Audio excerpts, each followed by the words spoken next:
Hello guys, I'm Viscous and today papakita ko sa inyo kung paano nga ba i-customize itong Xiaoxin Pad Pro 2025. So let's go.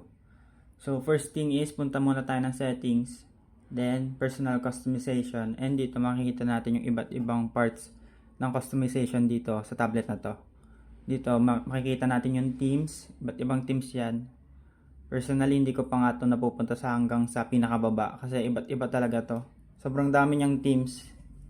Hindi rin talaga ako makapili kasi maraming magaganda siyang themes. So, pili tayo ng isa. Ito, download natin. Then, apply. Yan. Naka-preloaded na yung kanyang wallpaper pati sa locks. Yan, may wallpaper na rin siya. Pati yung icon packs. Makikita natin yung icon packs, may design na siya. Ito. And yung iba pang parts is meron siyang mga dynamic wallpaper na parang live wallpaper. Ayan, kung gusto niyo ng mga live wallpaper. And ito, meron din siyang battery wallpaper na unique sa tablet na to.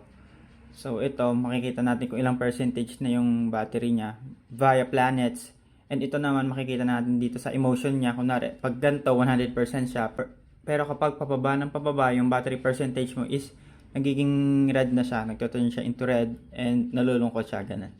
Ito din, ganyan din siya. And ito yung gusto ko, yung wheel. So, lagay natin and papakita ko rin sa inyo. Yan siya. Nakikita niya yung battery level. And yung font naman, dito natin siya makikita. Though naka Chinese text siya or Chinese characters, pipili na lang tayo kung anong font yung gusto natin. Kapag may nakalagay na gantong Y, it means kailangan yung bayaran ng 3U1. So, wag tayo pumili ng may bayad. So, try natin. And download. May preview naman siya dito kung ano magiging itsura niya kapag in-apply natin. In English text. And iset natin. So, yan ang itsura niya. So, ma-apply yan sa lahat ng sa buong system natin. Ayan. So, mag-try pa tayo ng isa.